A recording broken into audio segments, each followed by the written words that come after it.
Congratulations. Thank you. I appreciate it. You know, usually when you talk about people that are dealing with cows and grand champions, this is going to be a horrible remark, but you don't think it's going to be a beautiful young woman. You think it's going to be a man who's, you know, but she has her boots on, too, so she can do it.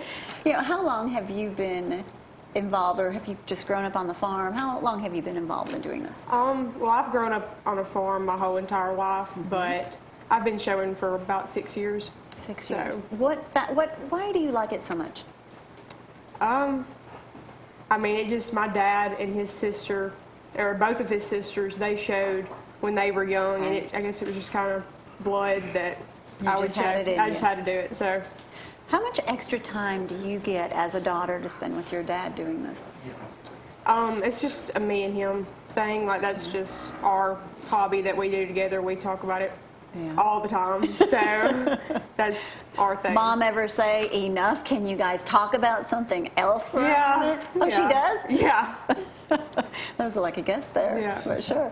Now, how does it feel to, tell me what you do in the organization. Well, I'm the area field man for the Farmers Federation, and we facilitate the show, and we help local young people get started. Get started and keep them going. Now, as far as doing this grand champion, you know, when that judge came up to you and told you you had won, what'd that feel like? I actually didn't have the grand champion steer in the grand drive. I actually had 2 calves in the grand drive, and I went in with the wrong one. I was holding the other one that actually got 3rd overall. Okay. But they actually have pictures of me when I had a friend that was actually showing the one that got grand, and I just kind of broke down in front of everybody. So it was. Now this picture right here, tell me a little bit about it. That was my heifer from 2 years ago. She won about every show she went to. Okay. That was she was supreme at the National Fair in 2016.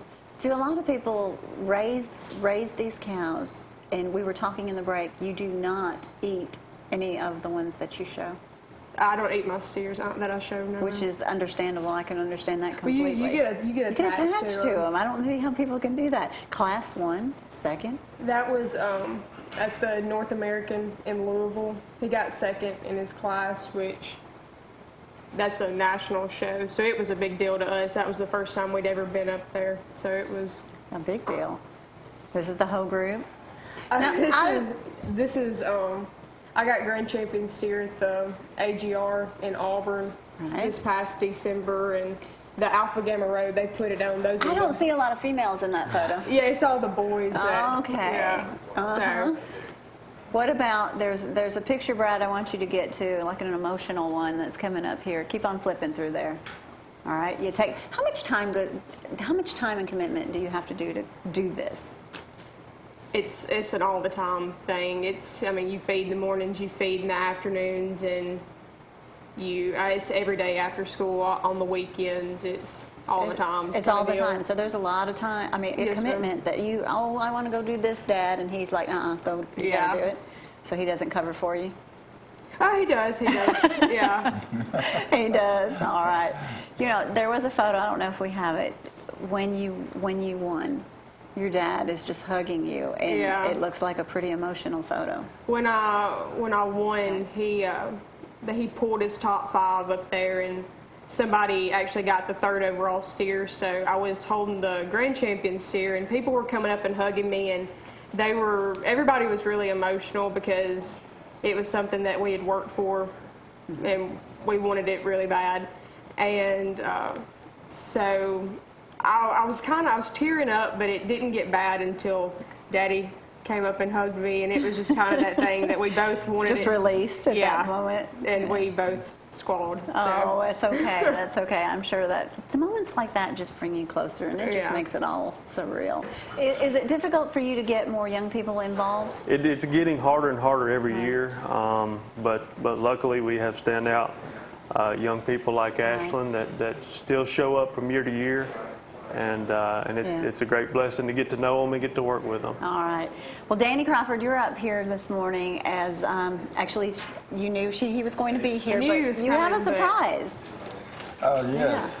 You know, Ashlyn came down last year and Paige Forrest in the House of Representatives for 3 days. Did an excellent job. All the members were very complimentary of her and what a hard worker and smart young lady. And when she won this event with her steer, I went and talked to them, and they said, let's do a resolution honoring her in the House of Representatives. And so this is what this is. And I'll read it. State of Alabama House of Representatives, congratulations, Ashlyn Ruf, Junior Beef Expo champion, whereas Ashlyn Ruf of Lamson County was named grand champion at the Alabama Junior Expo, which is sponsored by the Alabama's Farm Federation, held March 17, 2018. She received the award for having the grand champion steer. And whereas agriculture is a staple of the Alabama economy and it is encouraging to observe young Alabamians such as Ashlyn Ruf excel in agricultural pursuits. She is a source of pride for her family, community, and the entire state. Now, therefore, be resolved by the House of Representatives of the Legislature of Alabama that we commend and congratulate Ashlyn Ruf on being named grand champion at the Alabama Junior Expo, where she received the award for a grand champion steer, and we wish her success in all future endeavors. Oh, that is awesome. Do you know how many people are so proud of you? Congratulations. But it's a lot of hard work, and we realize it, and you have to have a boyfriend that can talk on the phone or text, so you got a broom in one hand and a brush in another, and so, but I know it's a commitment, and I've known this family. I knew her granddaddy years and years ago, and her dad, and I know it's a commitment. Great family, and we're real proud of them. Thank you so much. Absolutely. So very proud of you. Okay, what did you win? I had the grand champion Shorthorn Plus steer, the grand champion crossbred steer, and then they both came back in the grand drive, and I had grand champion overall and third overall steer. What was the prize? Grand champion got a banner, a belt buckle, and $5,000. Oh, and $5,000. Yeah. Not a scholarship. No, it was $5,000 to do what you wanted with. Congratulations. Thank you. Is there anyone you'd like to thank? This is like getting your big award. This is your time, your speech. I really want to take this time to thank the Farmers Federation. They did an awesome job. It was the first year that they took over it, but they definitely made a difference and showed out. Mr. Parnell, he's the president of the Farmers Federation. We're really good friends with him. They all do an awesome job. I want to thank people like Danny Crawford that's supported me the whole way, and my dad and my mom and them. It's all right. Oh, you know, you've got a lot of people proud of you. In the world today that we hear so many horrible stories about young men and women doing and making the wrong choices. Thank you for making the right choices. You can go far. What's after this? What do you do next? I'm actually not done yet. I'm actually decided that I'm going to show another year. Thought I was done, but actually coming back another year. But like I said, I definitely want to stay in the agricultural field. Okay. So good. Well, something tells me, Danny, we're going to hear more of this young lady for sure. No doubt. Yep. Congratulations again. Thank you for being with us. Thanks for getting your dad up here, and he even got on TV a little bit too. I know they're so very proud of you. Thank you guys for being with us. We're going to take a quick break. When we get back, we're going to talk more with Danny and Joseph. Stay with us. We'll be right back.